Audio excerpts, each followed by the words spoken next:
if you have any questions or want me to repeat something, just let me know. I'm happy to go over stuff.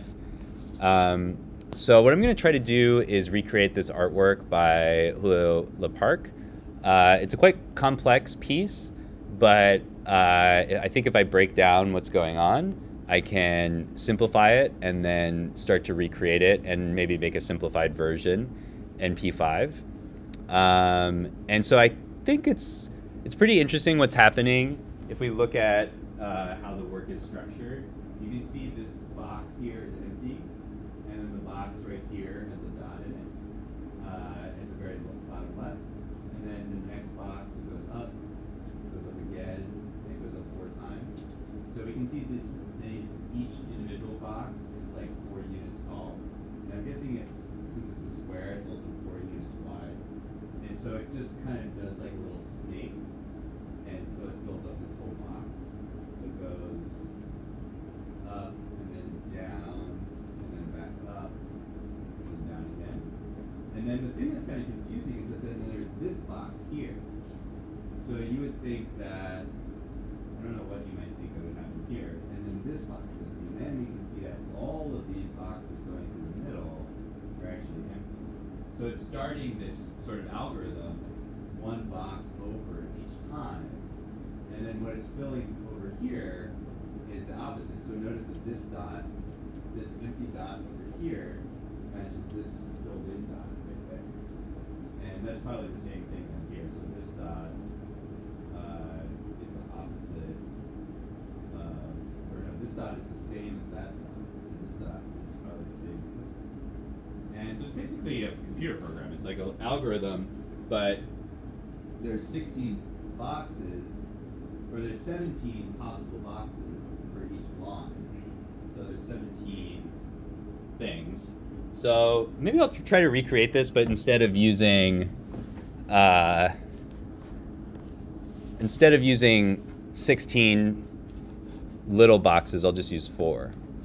So I'll make a new sketch in P5, and I'll just put a comment up here. So another thing that comments are useful for is adding links to sources and references.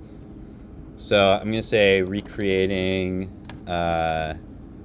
quantitative sequences by Julio Leparc. And then I'll just put a link to this work.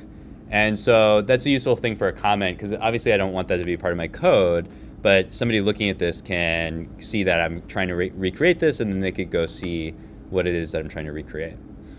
So in this design, there's like there's 17 boxes and 16 spots for squares. So I'll just do like 4. So I'll have 5 boxes across. So depending on what work you do, it's probably not going to be quite as like math oriented as this one, but you may still have to break down like the size of the work and how it's organized and stuff like that. So I'm going to think maybe I'll make each box just 100 by 100, because that'll be easy to divide up. And so if I need 5 boxes that I need 5 boxes wide, so that's 500, and 5 boxes tall is 500. So I'll start with 500 by 500 for my canvas, and then I'll start to fill these guys in. So the first box is going to be empty, so I'm not going to put anything there. I'm just going to say empty box. I guess I could put like the stroke there. So maybe I'll do that. I'll say square, and I'll say no fill. Say square at 0, 0, 50, 50. That looks like a circle. That's funny. Oh, because I added an extra. I don't need that extra 50. Okay. Or no, I want it to be 100. Okay, each box is 100. Okay, so there's my empty box. And so that's a good start. So I know all my boxes are going to be 100, and then the little dots are going to be a quarter of that, so that's like 25. So I'll go over to the next one, So I'll take this guy and I'll move it over by 100. And now this guy is going to have a little dot in the corner. So I need another square. And I need to move down, or I'm going to start where this one starts. So I'll start at 100. And I need to move down 50. And the size is 50. And for this one, I want to do fill 0. Okay. So far, so good. So now, in the original, in the next square over, he just goes up by 1. So I'll just copy this bit and paste it, and then I'll just move everything over. And I'm going to have to say no fill again here. Or I could move all my squares up here. So let's actually, well, whatever.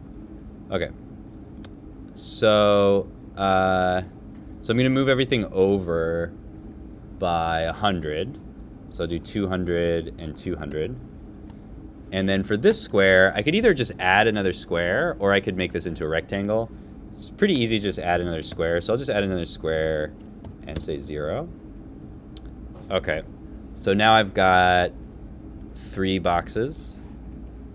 Okay, so now I'll just copy this whole chunk here and paste it. There's more efficient ways to do this, but as I'm sort of building it out, I'll just copy and paste a bunch of stuff, and then I can go back and sort of figure out an easier way to do it later. So I'll just move everything over again, 300, 300, 300. And then I just have to add another square. And this one I want to be on the top and just move over by 50, so I'll go to 350. Okay, that's pretty good. Okay, so now I'm going to grab this whole thing and move everything over again. So I'm just going to move everything over by 100. And then for this one, I might as well just put in the full square. So maybe I'll just put one big square that fills up the whole thing. Whoops. So this should be at 400. Okay, so that's my first line. So that's pretty good. I figured out how to get started, and now I can kind of move on to the next line. So I'll stop there. I don't need to go through this whole thing, but I'll maybe work on it on my own during workshop time. But just an example of how to get started. I want to kind of like break down the image and how it works to get the dimensions and the shapes it uses and the color it uses. And that'll help me get started and then build it out. The other thing is, if you're doing something very complex like this, you don't have to do the whole thing. You can just do something that's inspired by it that kind of recreates the same idea.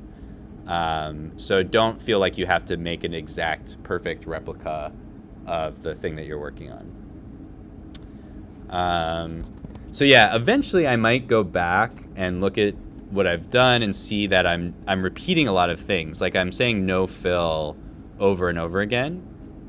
And so what I could do is I could organize the code in a different way where I could have like all of my empty boxes up here. So I could move all of these squares up here.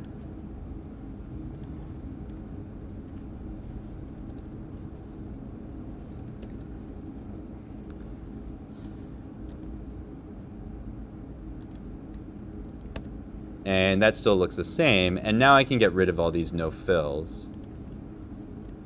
And then I can also get rid of these extra fills as well, because it's all just the same fill after this. And so then maybe to keep it organized, what I would do is say something like, this is row 1. And so then I could kind of organize my squares like this, and then I could move on to the next row. Another thing that we'll get into as we go through the semester is more efficient ways to program something like this. So you might be guessing, it seems like we're using a lot of the same numbers over and over again, and it's very repetitive. So this isn't a super long program, but you could imagine ways to make it more efficient. And those are some of the things we'll talk about as we go through the semester. So a lot of what we want to do when we're making design or art with code is learning how the code works, but also learning how to make it more efficient. And eventually we'll be able to make a lot more interesting designs because we understand the code better. So there's a little bit of a trade-off, or we want to be thinking both about how to make things that look interesting, but also how to code things in a way that's more efficient. All right, so I'm going to stop here and we'll do some workshop time. Yeah. Okay.